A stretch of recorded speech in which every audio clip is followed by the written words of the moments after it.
चलो मेरा प्ले करो। नमस्कार, मैं राहुल, रिपब्लिक दस्तक में आप सबका स्वागत है। जंतर मंतर पर चंद्रशेखर रावण को लेकर जो पिछले कुछ महीने पहले जो हमला किया गया था, जानलेवा हमला सहारनपुर, उसी के खिलाफ में जेड सिक्योरिटी को मांग को लेकर के भीम आर्मी सेना आज पूरे जंतर मंतर पर लाखों की संख्या में मौजूद है। देश के अलग अलग कोने से भीम आर्मी समर्थक, चंद्रशेखर के दीवाने, तमाम इन चेहरों को देखिएगा।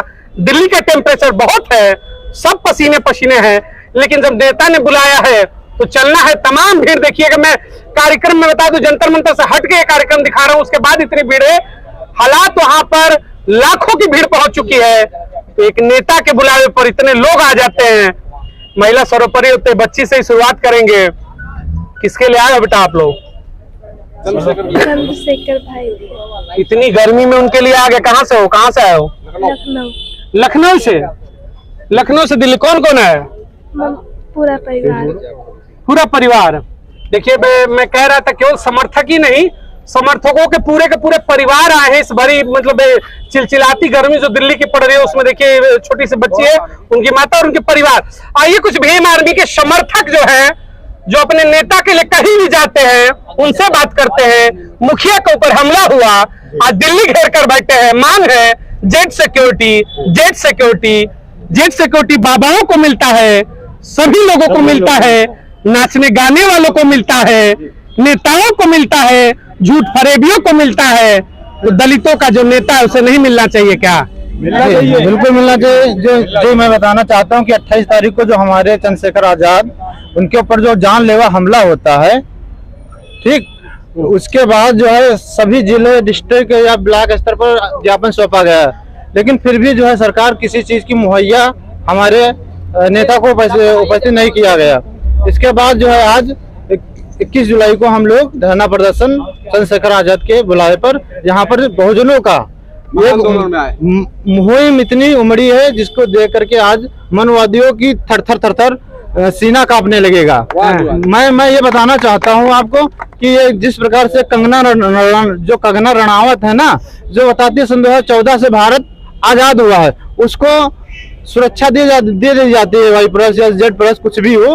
और एक बाबा धीरेन्द्र शास्त्री जो हमारी बहन बेटियों पर हमेशा गंदी टिप्पणी किया करता, अभी जस्ट किया उसने कि जो मंगलसूत्र या सिंदूर न लगाए हो महिला, उसे खाली प्लाट समझ लेता है, उसको मिल जाती है सुरक्षा।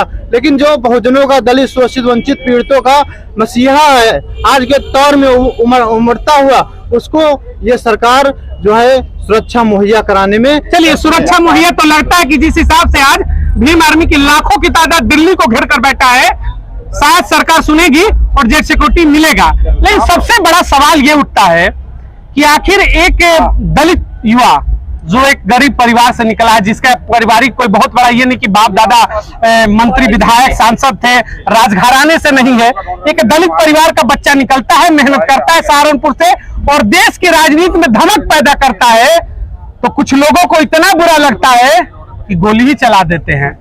इस पर सवाल है, कौन है वो लोग, उनको कैसे जवाब देंगे हम लोग? वो मनुवादी लोग हैं सर। हाँ, जोर से बोलिए। वो मनुवादी लोग हैं, हाँ, जो हमारे दलित वंचित समाज पर जो ये अत्याचार करते हैं, हाँ। और हम उन्हीं की, दलितों की आवाज अपनी बुलंद करने आए हैं यहाँ। चंद्रशेखर आजाद को जेड सिक्योरिटी प्लस चाहिए।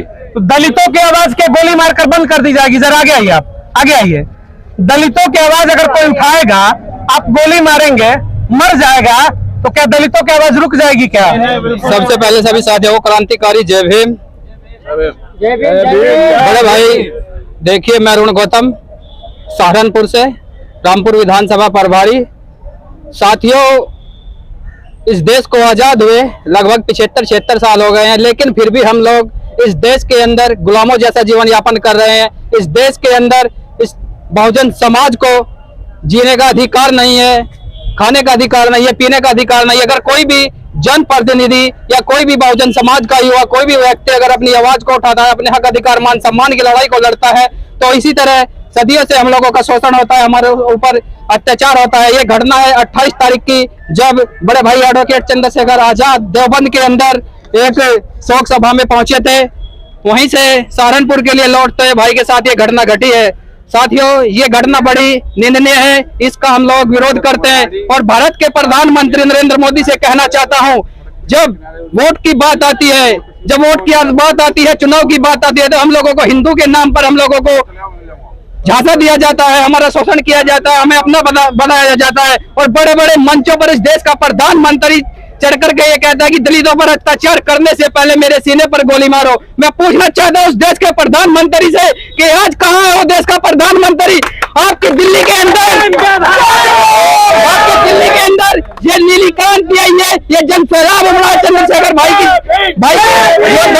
मैं पूछता हूँ, जो एक योद्धा, एक नेता, बहुजन समाज का एक युवा नेता जो इस देश के अंदर बहुजनों की लड़ाई को लड़ रहा है, जहाँ भी शोषण होता है, अत्याचार होता है, आप लोगों की लड़ाई को हक अधिकार मान सम्मान के साथ मजबूती से लड़ने का काम करता है। मैं उस भारत सरकार से पूछना चाहता हूँ, कहाँ है वो देश का प्रधानमंत्री? कहाँ है? इस देश को बिल्कुल लोकतंत्र को खत्म कर दिया गया है, संविधान को खंडित कर दिया गया है। ये मनीवादी लोग हम लोगों को इस देश के अंदर जीने नहीं देना चाहते हैं, हम लोगों का शोषण करना चाहते हैं, अत्याचार करना चाहते हैं। ये लोग नहीं चाहते कि गरीब का बेटा नेता बने, गरीब का बेटा कुर्सी पर बैठे, गरीब का बेटा अपने हक अधिकार मान सम्मान और स्वाभिमान की बात करे।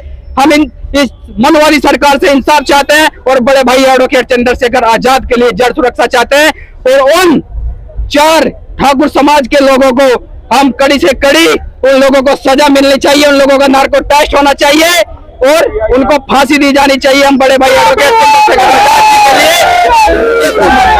ये सरकार से मांग करते हैं।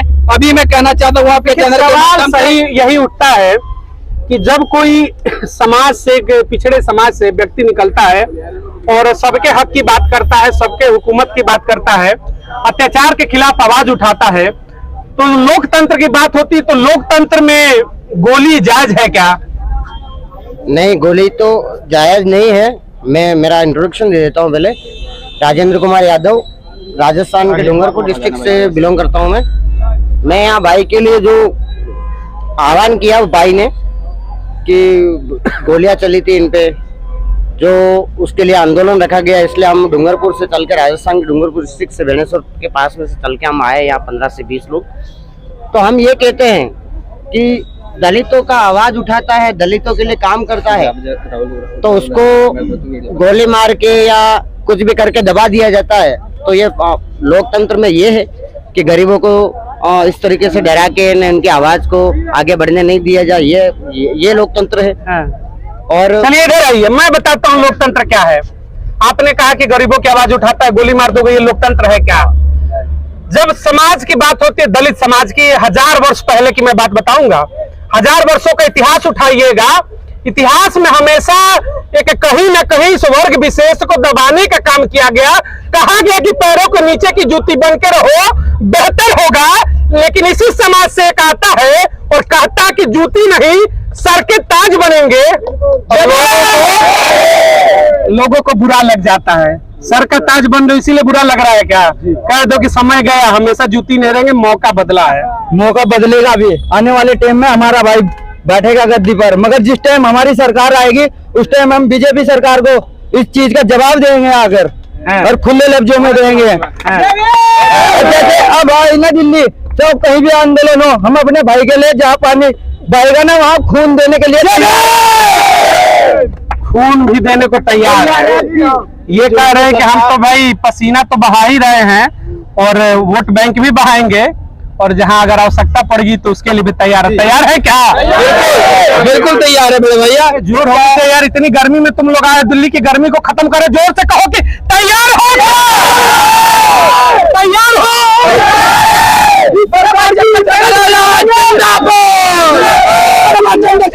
जिंदाबाद।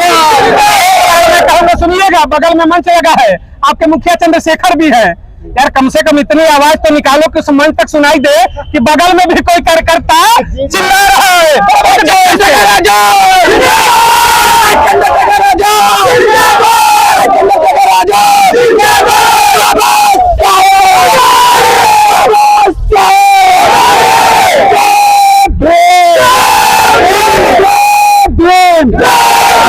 साथियों, आपके चैनल के माध्यम से बताना चाहूंगा, जो मनोवादी लोग ये कह रहे हैं, जगह जगह प्रदर्शन करके मनोवादी लोग ये कह रहे हैं कि बड़े भाई ने ब्रजभूषण के खिलाफ ये बोला वो बोला, इसलिए हम लोगों ने उन लोगों ने धरना करते हुए भाई पे ये हमला किया है। मैं पूछना चाहता हूँ, इस देश के अंदर कानून जिंदा है, भारतीय संविधान जिंदा है, क्या ये आजादी किसी भी आम व्यक्ति को देंगे आप गोली मारने की? अगर ब्रजभूषण में अगर आप लोग ब्रजभूषण के समर्थक है, हम भी भीम आर्मी के सिपाही है, अगर अब की बार भाई के ऊपर अगर किसी ने आंख भरकर भी देखी तो उसकी आंखें नोचने का काम एक भीम आर्मी। साथियों देखिए, आपने कहा कि ब्रजभूषण के प्रदर्शन में वो आए थे, महिलाओं प्रदर्शन में, तो शायद इसलिए गोली चल गई। लेकिन इन तमाम चेहरों से मैं बताऊंगा, आप अलग अलग प्रदेश के कोने से हैं, कोई यूपी, बिहार, मध्य प्रदेश, छत्तीसगढ़, राजस्थान, हरियाणा, पंजाब, तमाम जगहों से आप आए हैं। मैं सबको एक बात बताऊं, गोली इसलिए नहीं चलती है कि आप पहलवानों के समर्थन में है, गोली इसलिए चलती है कि जो 1000 वर्षों का आपका गुलामी का इतिहास था, तो इस सीने के अंदर वो धधक पैदा कर दिया चंद्रशेखर रावण ने कि आज दिल्ली के जंतर मंतर पर आकर कहते हो कि सत्ता में भागीदार हम बनेंगे। इसलिए गोली चलती है कि जो 1000 वर्षों में कोई नहीं कर पाया, चंद्रशेखर कुछ वर्षों में कर दिया, तो फिर तो गोली चल ही है। चला, क्या दिक्कत है? कोई दिक्कत नहीं, ये शेरों का सीना है, ये गोली क्या करेगी? हाँ जी, ये सीना तैयार है। एक चंद्रशेखर आजाद नहीं, यहाँ लाखों की तादाद में चंद्रशेखर आजाद है। तुम कितने चंद्रशेखर आजाद को गोली मारोगे? मारो गोली, एक जाएंगे तो चंद्रशेखर मारोगे, चंद्रशेखर निकलेगा। एक दलित का बच्चा, एक कमजोर, एक दलित, एक शोषित समाज का बच्चा आज खड़ा होता है और गरीब लोगों के लिए, दलित, शोषित, पिछड़े लोगों के लिए आवाज उठाता है, तो इन लोगों को ये बात बर्दाश्त नहीं होती, सहन नहीं होती, इसलिए गोली मार दी उसको, इसीलिए गोली मार दो। मारो, देखो दिखाओ सीने, ये सीने भीम आर्मी को तैयार है, कहता है कि गोली खाएंगे, नेताओं को प्रतिक्रिया भी है। अभी उसके पसीने की एक बूंद गिरेगी ना, हम अपने खून का एक कतरा बहा देंगे। आज मैं कहने आया हूँ, मुझे तुम्हारी गोलियां खत्म हो जाएंगी, इनके सीने खत्म नहीं होंगे। सीने खत्म होंगे क्या? हमको मार सकते, हमारी आवाज को नहीं मार सकते, वो हमें खत्म कर सकते। अरे अब तो आवाज भी नहीं मार सकते, यही तो लड़ाई है। आज तक आवाज मारते थे, अब आवाज उठ रही है, यही तो दिक्कत है। हम देने वाले हैं, हमारा हाथ सदियों पहले नीचे था, आज हम देने लायक बन गए। देने वाले वो 15% हमसे आरक्षण मांगे कि हम उनसे आरक्षण की मांग नहीं रखेंगे। हम हक अधिकार की लड़ाई कर रहे हैं, हमारे हक के लिए लड़ रहे हैं। बात अब तो सम्मान की आ गई है, बात तो अब आ गई है बराबरी की। 1000 वर्षों के इतिहास में जब हम जाते हैं, अभी तो अभी वर्तमान में भी चलिए, चेहरे पर पेशाब कर दिया जाता है, ठीक है? घोड़ी चढ़ेंगे, सुनिए पहले, घोड़ी चढ़ेंगे, पैर तोड़ देंगे। कैसे घोड़ी चढ़ेगी? तुम्हारी औकात क्या है? घड़े से पानी पियोगे, पीट देंगे। तो जब ये अभी भी हो रहा है, 1000 वर्षों का जो इतिहास है, बदलने वाला नायक आ गया है, और नायक है चंद्रशेखर, और उसके दीवाने भी साथ में खड़े हैं। हाँ जी, बिल्कुल खड़े हैं। ये आरक्षण को खत्म करना चाहते हैं, दबे कुचले हैं ये लोग, ना पढ़े और ना आगे बढ़ पाए। ये पहले हमारे जूतों के नोक पर नीचे रहते थे, पैरों के नीचे, ये आज भी वही कुछ पुराना इतिहास दोहराना चाहते हैं। पर आज समाज जाग चुका है और चंद्रशेखर भाई हमारा भाई है। 2024 में दिखा देंगे हम क्या है। और बताइए कहाँ से आए हैं? आइए जरा, कहाँ से? MP से आया हूँ, भोपाल। MP से इतने दूर से आ गए? जी। किसके लिए आए बताइए इतना दूर? चंद्रशेखर भाई के लिए आए हैं। क्यों? चंद्रशेखर भाई पे जो अन्याय हुआ है, ऐसा मतलब जो चोरी करता है वो कौन होता है? कायर होता है नहीं। अगर राम ने भी अगर तीर मारा था तो बाली की छक्का मारा था, तो कायर की भांति काम किया। इसीलिए चंद्रशेखर भाई पे जो वार किया है, तो जो कायरों की भांति किया। अगर शेर होता है नहीं, वो कभी पीठ पे वार नहीं मारता है, सामू मारता है। अरे शेर का सुनो, शेर को सामने से मारोगे तो मार देगा। दिक्कत ये है तो भाई छुप के ही मारेंगे ना। तो एक मेरी बात सुनो, मोदी जी कहते हैं कि अल्लाह की बहन बेटी इनकी सुरक्षा, दलित आदिवासी इनकी सुरक्षा। देखो, एक जन तो मूत रहा है और एक जन मूत पी रहा है, जो क्या है हाल है? जो कौन मतलब लोमड़ी और सरकार जैसा हाल, जो क्या है? भ्रष्टाचार। मतलब भ्रष्टाचार राजा होता है ना, सदवादी राजा। राजा दशरथ के पुत्र थे भरत। अगर भैया वनवास गए थे नहीं, उनकी खातर बनने राजप्याट छोड़ रहा था, मगर ये कौन से, एक मूत पिया रहा है और एक मूत एक बात बताओ, एक कह रहे हो कि एक मूत्र विसर्जन कर रहा है और एक फिर उसको नहला रहा है और पूजा पाठ कर रहा है। एक बात बताओ, सत्ता परिवर्तन की बेला है, 24 में चुनाव है। हाँ चंद्रशेखर के लिए खड़े होंगे आप लोग? हाँ, चंद्रशेखर भाई के लिए, उनके लिए तो हमारी मतलब जान भी कुर्बान है। ये नहीं, जान मत दीजिए। देखिए, यही तो मैं कहूंगा, जान तो आप लोगों ने 1000 वर्षों से दिया है, अब जान लीजिए, अब दीजिए नहीं। अब सत्ता में भागीदारी लीजिए और अपना हक लीजिए। जान नहीं, हक चाहिए, सम्मान चाहिए। मूतने का दौर गया, बहुत मूते और बहुत तड़पाए। अब सत्ता में आएगी, वापसी होगी तो अब तो 85% की वापसी होगी, जरूर होगी। बहुजन सत्ता आएगी, आएगी, बिल्कुल आएगी, 200% आएगी, बहुजन सत्ता आएगी। बाबू ने एक लाइन कहा था, 100 में 90 शोषित, 90 ने ललकारा है। जल जन्मदिन और राजपाट में आधा भाग हमारा है। तो इसकी जितनी हिस्सेदारी उसकी उतनी भागीदारी होगी इस बार। वोट हमारा और राज हमारा चलेगा, तुम्हारा नहीं। भाई साहब पहले एक बार बताओ, मुफ्त में तो राशन वगैरह कोई बांट सकता है, अगर बांटनी हो तो शिक्षा बांटो। शिक्षा वो सैन्य का दूध है, बाबा साहब ने कहा था, शिक्षा वो सैन्य का दूध है, जो पिएगा वो दारेगा। अब ये समझ चुके हैं शिक्षा क्या चीज है। अब शिक्षा हमें हासिल करनी है, अच्छे अच्छे पदों पर हमें जाना है। चंद्रशेखर भाई के साथ जो हमला करा गया है, अगर चंद्रशेखर भाई के साथ दोबारा हमला करेगा, भीमा कोरेगा, हम ज्यादा दूर नहीं है। हमने 528,000 मारे थे, अरे ऐसे ही मारेंगे भीमा कोरेगा। बताएंगे कि बहुजन भी अब की कौन है। उद्धम सिंह को भूलिए मत, जनरल डायर को घर में जाकर के गोली मारी थी, विदेश में जाकर वो भी। आपने कहा, अम्बेडकर ने कहा था, शिक्षा वो शेरनी का दूध है, जो पिएगा क्या करेगा, धारेगा। जैसे आज आप सब दहाड़ रहे, सुनिए। और उन्होंने एक चीज और कहा था, बलि हमेशा बकरी की दी जाती है, शेर की नहीं, शेर की बलि नहीं होती है। शेर कौन होता है भाई? शेर कौन होता है? जंगल का राजा। अरे नहीं यार, जो शिक्षित होता है वो दहाड़ता है। इसीलिए उन्होंने कहा, तुम्हारी बलि लेने की औकात पूरे धरती पर किसी में नहीं है, अगर तुम शिक्षित हो। और अगर तुम अनपढ़ हो तो कोई भी टुटपुजिया नेता आएगा, चौनी में घुमाकर चला जाएगा। तो उस इतिहास को बदलना है और रावण के साथ लग करके 2024 में सत्ता लानी है। बहुजनों को राज आएगा, आएगा जिस पे अब बहुजन सत्ता आएगी, आएगी। समय आ गया है, समय आ गया, सब जागरूक हो जरूरी है।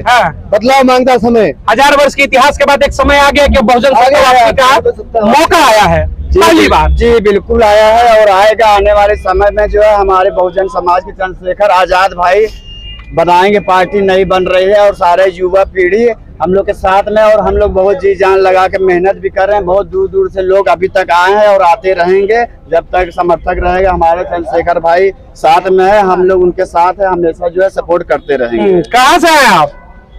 हम तो अभी तो यहीं से आए दिल्ली से। हाँ, समर्थन में है? बिल्कुल है।